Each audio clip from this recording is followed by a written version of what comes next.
Hey folks, Steve here with a very special video for you today. This is the intro beginning video of a new series that will be covering OCS for the first time in my usual format on the channel, and we will be using Reluctant Enemies Operation Exporter as the game. So this is a game that I have had set up for some time on a different table for about, I want to say it's been a year, something like that. I had set this up. I was really going to play it in some form or fashion, and other things became prioritized. I was playing Nations in Arms, school life, and many things becoming disruptors. So, with the clearing of my tables and then understanding that really the lighting in this room is really best, well, where you can see this right here, I did move my game setup. I stuck a sheet of plexi underneath the map, which had plexi on it, and I picked up the whole thing and I moved it over to a different table, and everything managed to stay in place. And so this is now on the primary gaming table rather than the backup table, which currently does not have a game on it. So there you go. So long overdue. And I can say a couple of things. One, um, this series is not going to be a how to play OCS. I do not think I am qualified to be the person that teaches you how to play OCS. At best, I can explain kind of what's happening as I go and how things generally work.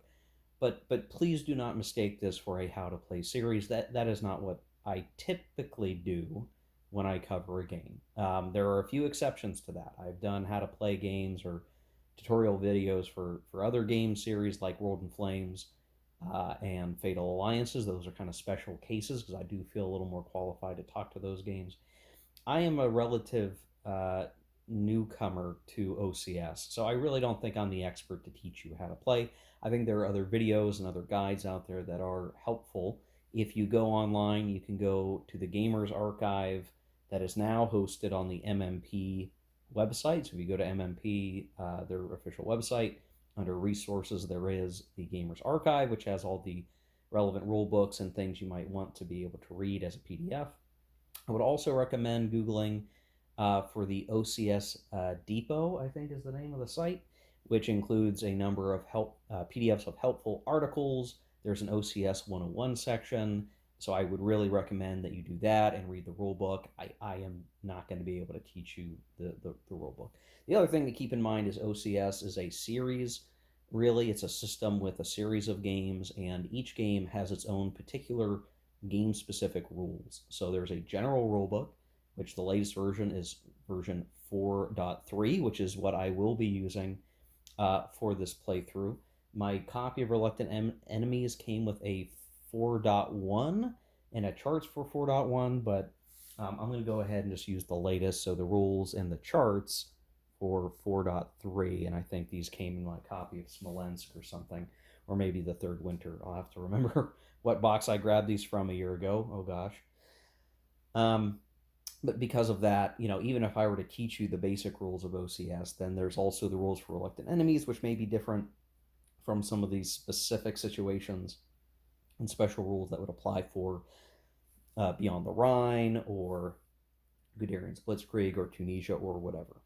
Now, despite Reluctant Enemies generally being advertised as a good beginner game for OCS, I've heard the contrary opinion that it is not, because of the peculiarities of this game that don't necessarily apply in other games. So, out of the games that are usually recommended for beginners in OCS, people tend to say Sicily 2, which is getting a reprint soon, by the way, Tunisia 2, or Smolensk, and that tends to be, when some people will say Burma, but Burma and this game have sort of the same problem that they are very particular. That the things that you're dealing with here are a bit one-offish as compared to all the East Front games, which will tend to follow a pretty common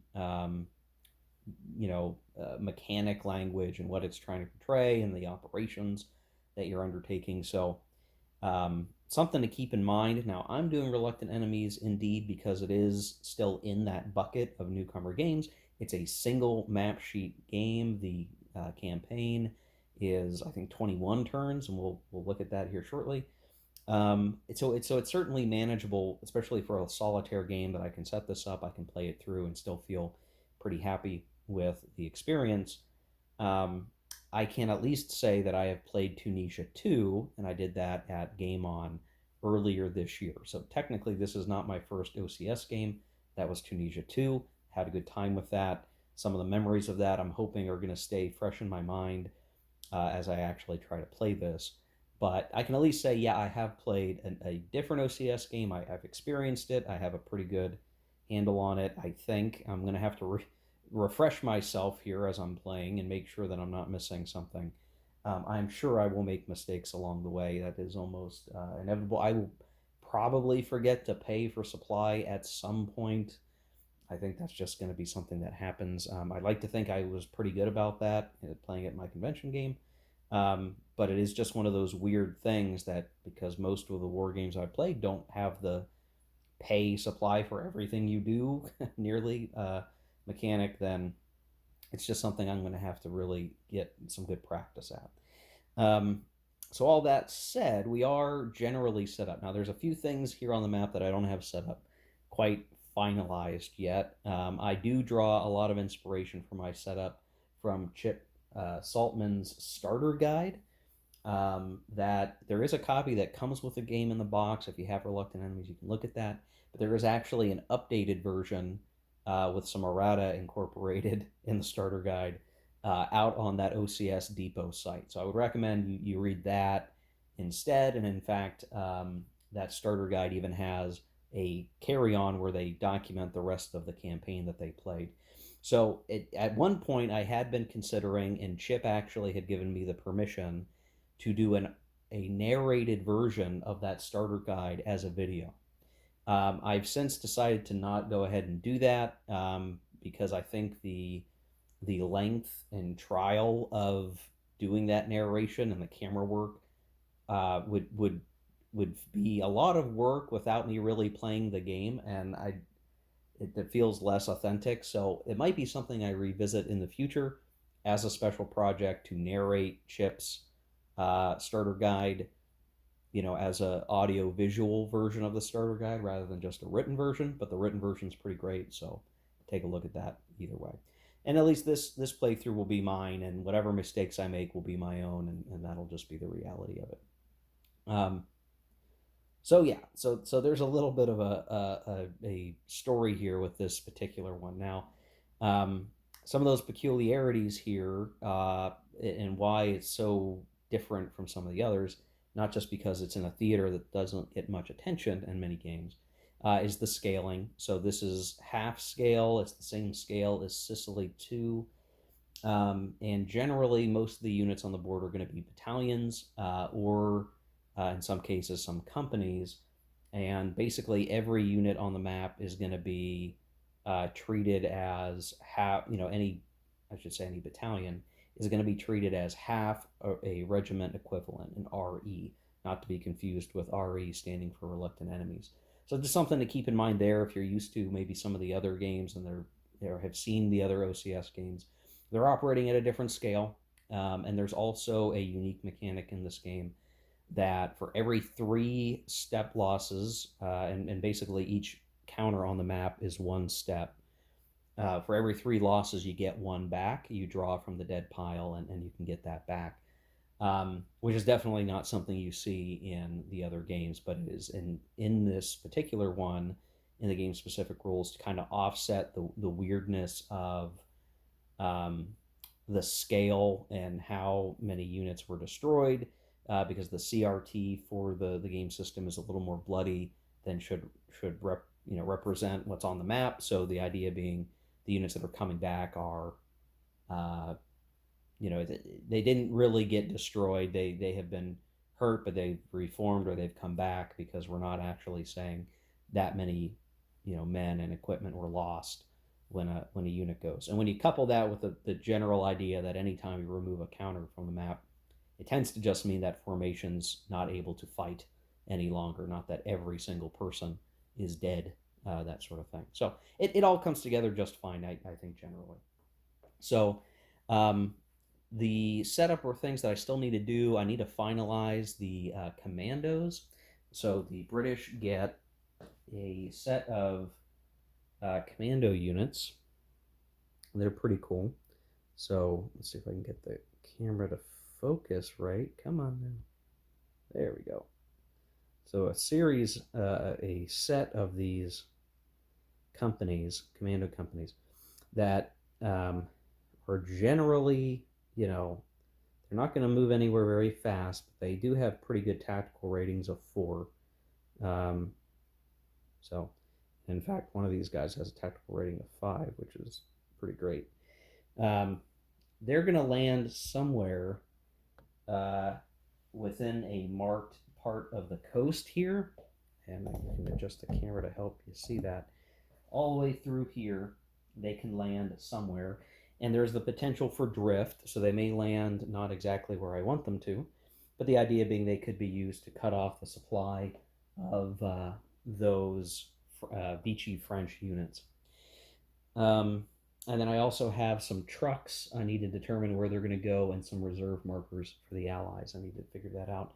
I think I've set up the Vichy French units to completion. I'll probably double check that before getting things underway. I drew much of the setup from Chip's starter guide, just because I think when I look at it and I go, well, I don't really know if I'm given the option of setting up some units within a couple hexes of a place, I don't know enough of the game or the game system to really feel like I know what's a good move there. So it made sense as a very general way to say, hey, let's just do something basic. So for the player aid sheets and stuff, again, using 4.3, I did print out from the depot a sheet that has some updated terrain effects chart errata, I think. I think it was. So I'm covering up the existing terrain chart with my die rolling bin here. So I'm just going to cover that up and try to make sure I reference the updated sheet over there, or at least I think it's supposed to be updated. Either way, it works for me. I'm going to be using a particular die rolling convention that Justin over at the channel Justagard had used when we were at Game On, which is rolling 5 dice for combat at a time, and have the black die as being the surprise determination, which is part of combat mechanics, the white die being the combat results, and then if you've achieved surprise one way or the other, the red die denotes how many column shifts. Ordinarily in combat, you're going to roll, those 5 dice. It helps to roll them all at once. So it was a very smart move to do that. I'm sure that's the convention for many tables playing OCS. I happen to have these wee little mini dice to use, just convenient because they're the right colors that we used at the convention, and I want to cement that style in my brain.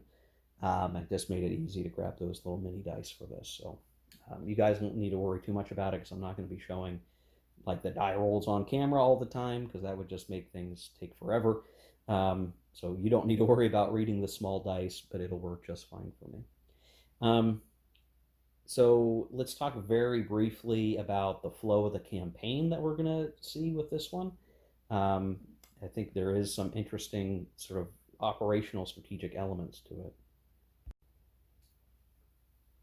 The particulars to think about with this, and why it's such a neat package of a game, is that it does cover this operation, Operation Exporter, that just most folks don't really know about, or don't really even talk about it, because it feels like a footnote, but there are important things to it. And in fact, I had done a World in Flames video that kind of talks about how these things can be represented in WIF, and kind of why and how it happens and why it matters.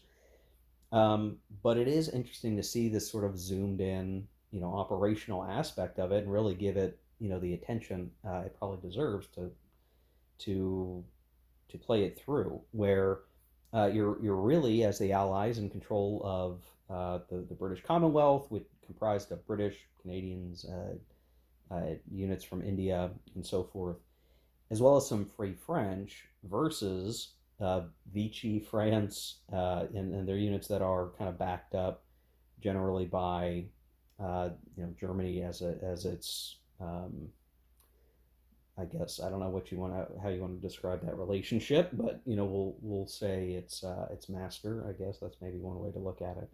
Where the hope was, hey, these Vichy French are just gonna be cool with the Allies coming in, right? These French soldiers, they'll be buddies, right? And they weren't. And the Allies would eventually,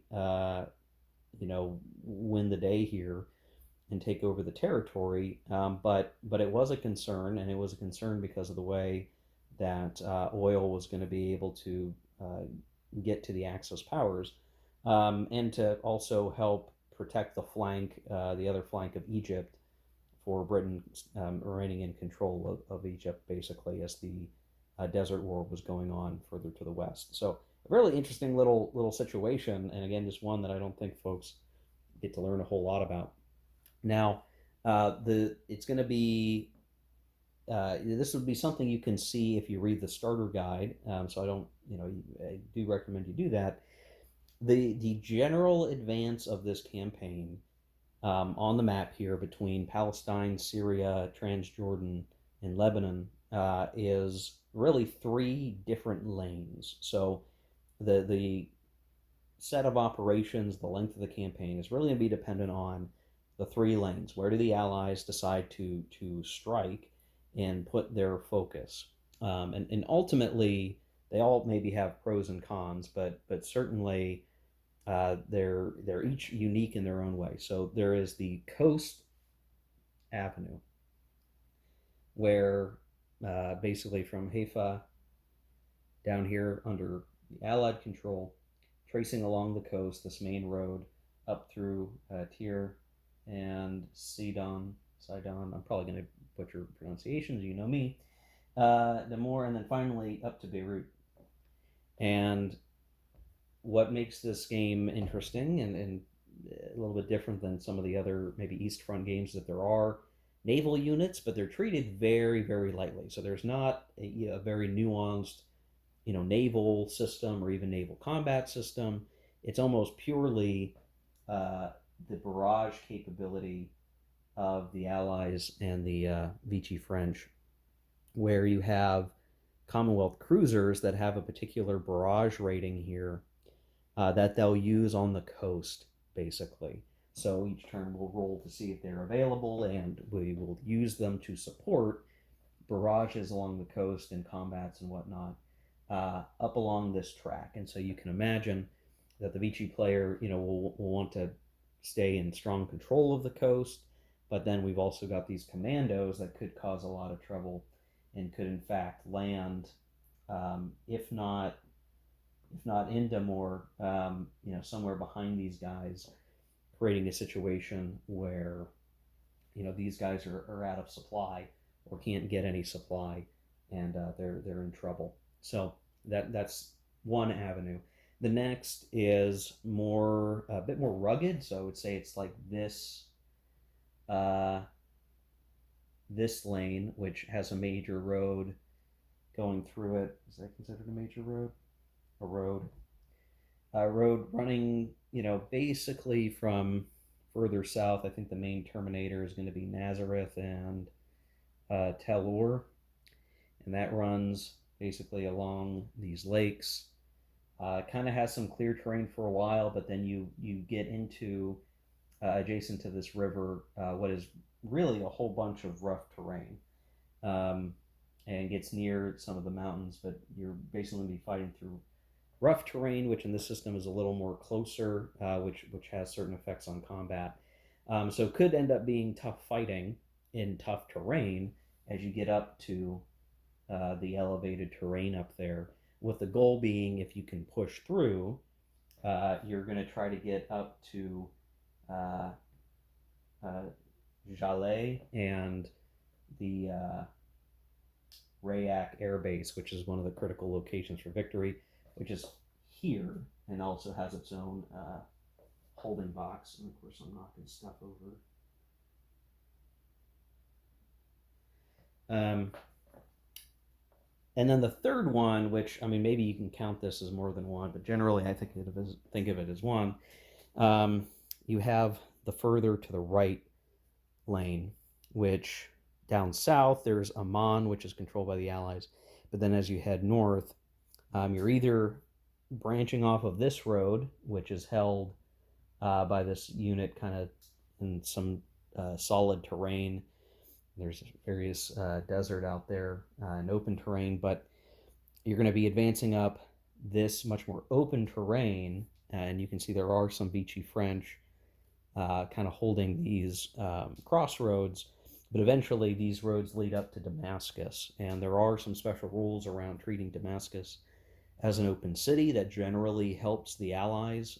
So, getting into Damascus will be helpful. That doing that gives you near control to one of the entry hexes for the French, and then that's another avenue to get up to the Rayak Air Base, but there's a lot of nasty terrain through there as well that you'd have to watch out for. So, in some respect, you can look at this and say, well, the Allies pick a lane to focus on.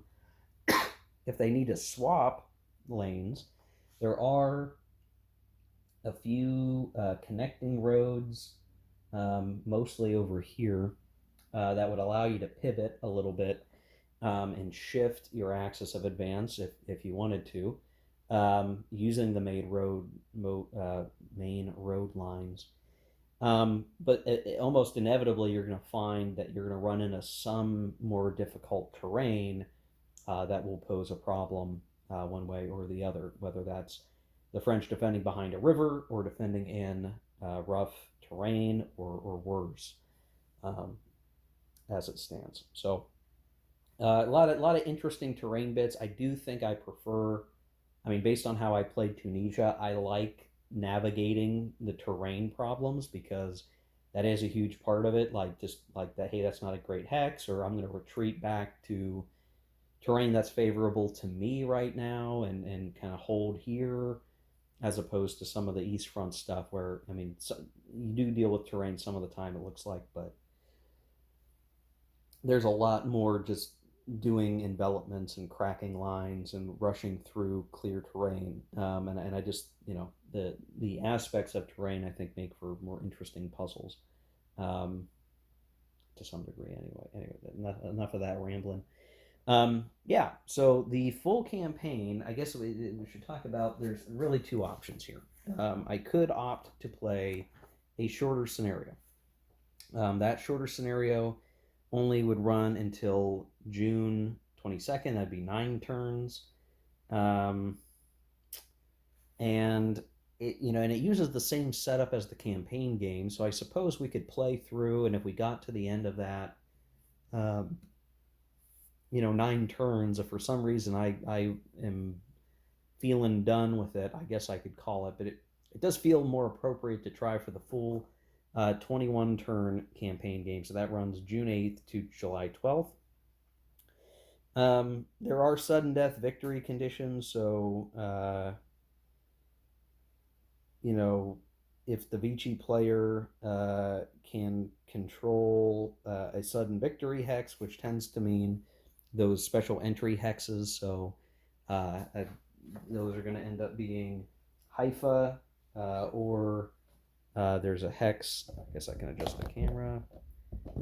This hex or this hex. So these ones that are labeled with letters, if Vichy gets down to one of these, meaning one of the lanes suffers so badly a defeat that the French are actually on the offensive, the game can end. The Commonwealth player can win by capturing Beirut or that Rayak air base.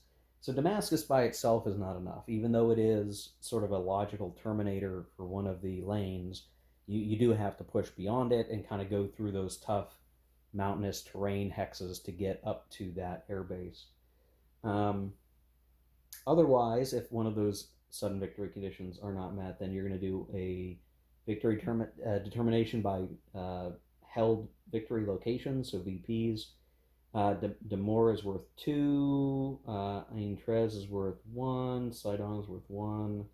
Blah blah blah blah blah. Damascus is worth a fair number, so I think even if you're not going to make it through the mountain terrain to get to the Rayak Air Base, I think there's an obvious like you do need to get to Damascus. You do need to try to do that for the victory points because there's 4 for Damascus in total, 2 for the North Hex and 2 for the South Hex. And then you're going to compare victory points in a table to determine who wins, all that good fun stuff. So it is very, in a very general sense, a game that's going to be focused on the control of important locations on the map. So not much in the way of any, OCS doesn't have a lot of political rules or anything like that. It is very much military operations to gain control of territory, significant locations on the map, and we will do that. The Vichy French start with some stacks under a restricted marker, meaning they can't really move for a turn or two. And each side gets a few reserve markers. The French actually get 3. The British only get those 2. That I do need to decide what I'm going to do with them. Now, the way that Chip opens his game, if I recall correctly, is he goes for Feek here, or I assume it's pronounced Feek, which kind of makes sense because the unit is in clear terrain, and so some of these allies could move up the road and then try to knock this guy out, and if they do, then they kind of have this open way to proceed into start heading down one of these lanes, and then likewise these guys trying to push through here. The one thing they would probably want to watch out for is that there is a stack of French forces over here that are not nothing. In fact, they have their own truck, they have artillery. That could be a challenge. I feel like I should talk about optional rules because I think the optional rules are important. I think what I may end up doing, just in terms of like what optional rules am I going to play with, I don't want to run through the whole list of optional rules or house rules that are in the game system that are listed in the 4.3 rules, other than to say there are some common ones I will probably look to use. One is the supply caches for artillery. I might use that, and then the firing artillery with with less factors than the full factors if you want, and I'm probably going to play with that because I do see the feedback that sometimes artillery just isn't used because of the supply sink and it needs to be offset a little bit. Those ideas spark an interest in me to want to do it that way just to help.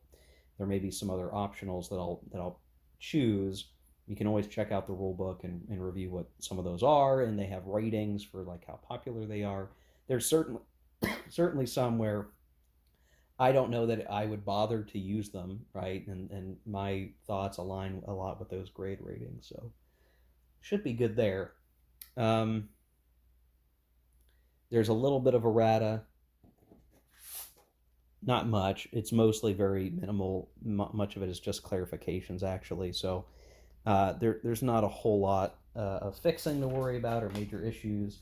That stuff can be kind of worn over pretty quick. And I've got my game counters pretty well organized in a counter tray here. But as you can see, most everything is either on the map already or I have on the turn track as part of the scheduled reinforcements, which you can see down here at the turn track, just goes into a spiral. So the month is June, and then the first turn is June 8th. So this is on the 8th, and then it goes to the 10th, and then so on and so forth. And there will be plenty of units coming in as reinforcements on the second turn. Let's see, anything else worth talking about? If you're not familiar with OCS, the key thing I would just point out is that the general systems are pretty similar to most hex encounter that you deal with, right? It's counting up factors, making a comparison. There may sometimes be different modifiers to that based on terrain that may modify your strength value, and then you're going to roll some dice. The big things that make it stick out are the surprise rolls, where you're going to compare the tactical ratings of the units involved in the combat, and then that will be modifiers to the surprise die roll. That could give the defender surprise, it may give the attacker surprise, and that could mean shifts on the combat table in your favor or against you, depending on who won the surprise die roll, and that happens on every combat. And then the last thing is the supply stuff. And basically, if you have a motorized unit, if you're going to move the motorized unit, you have to spend supply. That represents the oil, the gas, you're fueling up, and you're moving. Any unit that attacks or defends will have to spend supply or suffer some penalties. So if you're going to attack, you're going to have to spend supply. If you're going to defend, then you can optionally spend supply, but if you don't spend supply, you're going to defend much weaker than you otherwise would. So there's a little bit of a sub-layer in this game of how to manage your supply. And I do think that's going to be the hardest part for me over time. As the campaign starts, there's some supply out there, and it's you can use it. You're going to move it with the trucks. That's the other thing. You do have to move your supply around. So the supply management part of this is actually pretty huge, and it is a good thing. I think there are certainly war games out there where you're just pushing counters around. You're not worried about supply, and it's a fun game. But if you're trying to say, hey, I'm in control of these military forces, well, the actual commanders, the people in charge, did have to worry about supply. In fact, that's a pretty major concern. So it is an interesting aspect to have to cover. It does hit people a little bit as busy work. I've talked to some friends who really like BCS, and BCS doesn't deal with supply like this, and that makes it easier to play and just have fun. But it's a double-edged sword, I guess. There's a certain sense of fidelity here because of the supply that is cool. The only problem, I think, is, and this kind of gets into the artillery question, is it, that supply point is what? Well, it's kind of everything. Maybe it's food, maybe it's ammunition, and it doesn't matter what kind of ammunition versus artillery versus small arms fire. It's all just ammunition. So, would it be even crazier to try to track things at that level? Yes, it would. So it's trying to strike some kind of medium abstraction here, right? It's supply. What kind of supply? It doesn't necessarily matter, but there is a management of where your supply is, where are your depots, can you get your supply to your troops, and are you using too much, and it's not sustainable versus, are you being frugal with your supply and getting it where it needs to be? And that just adds another layer beyond just the let me move my units next to your units and attack and terrain, and we just see what happens, right? There is more to it because of that, and it is interesting. So anyway, folks, this is going to be a pretty long introductory video. I know these tend to be because I keep talking. I want to cover all these things. It's impossible to cover everything. In the next video, which we will do in some near future, we'll get started, and I'm going to play through things in a pretty fast clip. 21 turns is a long time for any series that I've done on the channel, so I think it's going to have to be a very different format than what folks are used to. I simply cannot spend 20 videos doing like a turn of video, right? Like, I just don't think that's feasible. So we're going to have to just handle it a bit differently, where I'm going to play through turns. I'm going to find logical places to record commentary on what's happened, explain what's happened, the importance of what's happened, and kind of go from there. And it won't be super duper detailed, other than maybe me explaining, in some detail, something significant happening, why it was significant, what were the rules that applied in this situation that were important, that kind of thing. games are maybe better played than explained in minute detail the whole way through.